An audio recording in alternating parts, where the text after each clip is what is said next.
Hello, and welcome back to Coin Lady channel. Although a partnership with Ripple may be in the works, it is unclear why the company does not hire Americans but does in Dubai, London, and Singapore.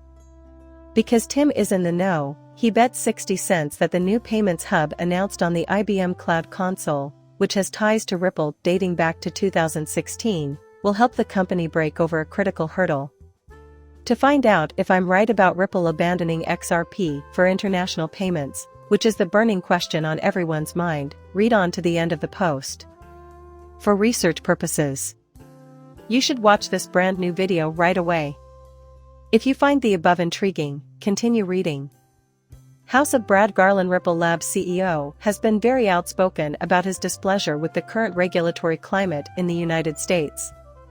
Keep in mind that Garland House stated earlier this month that most of the recruiting for Ripples would be done in countries other than the United States. John Deaton, the creator of the field of crypto law, recently mentioned on X that Garland House launched a hiring spree for new employees in Dubai, London, and Singapore as part of their big 2023 presentation. The lawyer followed up his initial post with news that he had spoken with two more CEOs less than 24 hours later. According to him, unelected bureaucrats are maintaining talent sourcing techniques that exclude investors headquartered in the United States, and the company is bearing American investors while recruiting foreign nationals deeply, like Garland House. That the lawyer disagrees with the attitude of the SEC and its chair on the Bitcoin business as represented by the U.S. Senate is not new information. Unlike Jennifer's view on cryptocurrency tokens and the Howey test, the lawyer for Ripple would argue with the SEC chair's February presumption that all cryptocurrencies other than Bitcoin were securities. Deaton referenced a statement by popular Bitcoin YouTuber Wendy Oh after his most recent X post. His assertion that the SEC's actions have stunted the growth of the Bitcoin industry in the country was made in her post. The banking regulator has followed suit because of the Gen Z's valid argument. In June, Coinbase and Binance Status were sued by the finance regulator for operating an unlicensed stocks exchange. The regulatory landscape in the United States is murky, despite the fact that the number of enforcement procedures against Bitcoin companies has increased. Ripple's CEO made recent comments calling Gary Gensler a bully who isn't interested in reasonable regulation. Cryptocurrency regulation has lately been called for by the Coin's co-founder, Anatoly Yakovenko Solanas. But he advised lawmakers to develop the technologies first before trying to exert control over the corporation. Garden House singled out Singapore, Dubai, London, and Hong Kong as Bitcoin hotspots. These jurisdictions have established clear rules for governing cryptocurrencies. Thus, the Bitcoin industry is booming in these regions. Governments are working with the Bitcoin industry in a number of these areas. Experts in the cryptocurrency sector speculate that companies may leave countries with less restrictive regulatory environments if the United States continues to have murky regulations. If you want to be among the first to know about any XRP-related news, don't forget to subscribe to our channel and check the notification box. With an estimated 1.2 billion people using Open Network for their financial needs, the Swiss payment company Temenos this week announced the launch of Temenos Payments Hub, a new financial services-focused solution on IBM Cloud. Temenos banking partners are the focus of the newly created hub, which facilitates connections with existing payment systems like FedNow Quick Payments in the US and KTPA. In Europe, banks will have an easier time speeding up the digitalization process.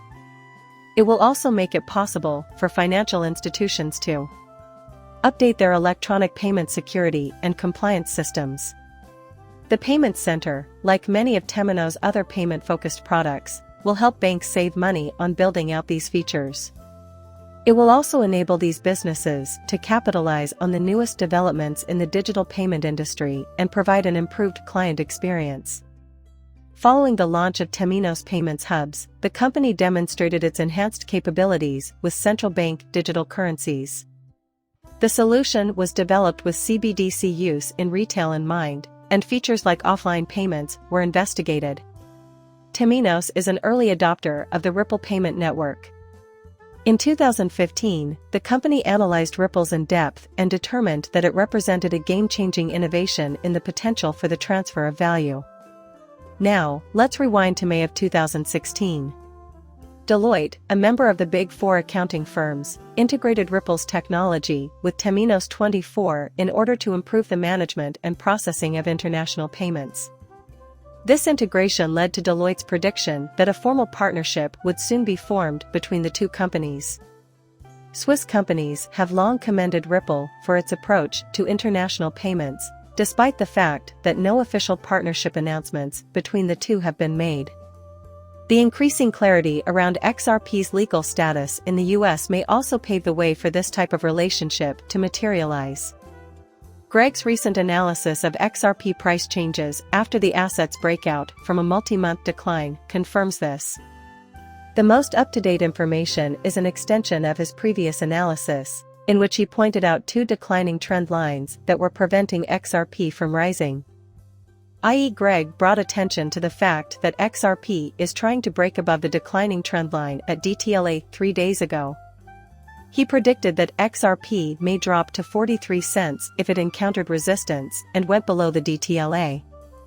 Though optimistic, I speculated that XRP may reach 59 cents, reflecting the 5 and X level at 0.382, if it successfully broke over the DVLA. After Greg's first analysis, XRP had a 5.7% climb thanks to 3 large entry gains on or around September 18th or 20th. This substantial increase is the first time this month that XRP's price has returned to the 52-cent region. Recent research by eGrad shows that a relatively little rise in XRP has allowed the asset to outperform DTLA. You acknowledge that the break above DTLA is a watershed moment for XRP and augurs a more sustained asset price spike. On the other hand, he did warn that XRP would encounter high levels of resistance around 55 cents on August 20th. XRP hasn't seen 55 cents since its explosive rise to that price. However, the asset ran into resistance there and dropped to 50 cents the following day, regaining 55 cents, and Greg's thoughts are crucial if we're going to get back to 60 cents. If XRP is able to convert the resistance at 55 cents, it will act as support for the currency. It might use that pricing as a springboard to the 60-cent mark between March 2003 A and February 2004 X. Today's big question is whether or not Ripple will continue to support XRP for overseas transactions. Don't forget to click the bell icon and subscribe to our channel, so that you may be the first to know when there are XRP-related updates. Crypto is a well-known member of the XRP community. Marie has addressed the growing concern that Ripple is pulling support for XRP and its business services for corporations. In a recent tweet, the influencer stated that Ripple would not be abandoning XRP. She began by noting that Ripple itself possesses a sizable quantity of XRP, which is a key factor in her assessment that Ripple will not abandon XRP. Since the payment corporation likely holds billions of XRP, it might not make sense for it to quit using XRP in favor of other cryptocurrencies for cross-border payment services. Concerns that Ripple was abandoning XRP grew louder after the company decided to include stable coins in its Liquidity Hub product, and crypto media cited an interview in which Ripple CTO David Schwartz allegedly said that the company's XRP holdings are a strategic weapon. Circly USD is allowing Ripple to expand its Liquidity Hub service to Australia and Brazil, USDT, and USDC Tether, as was disclosed last week by Crypto Basics. The enlargement offer did not include any XRP. Particularly so, as the court ruling in July had made clear what regulatory position XRP possessed. During this discussion, one on-air commentator defended Ripple's decision to use USDT and USDC as stable currency instead of XRP, arguing that the company was simply responding to client demand. To succeed like Amazon, however, Ripple must continue to adapt to market demands. Experts who advocated for XRP said crypto coin have also recently released a statement emphasizing the significance of stable coins in the payment processing industry over the previous 2 years. She referred to Bloomberg data to argue that stablecoin payments will outnumber MasterCard in volume by 2022.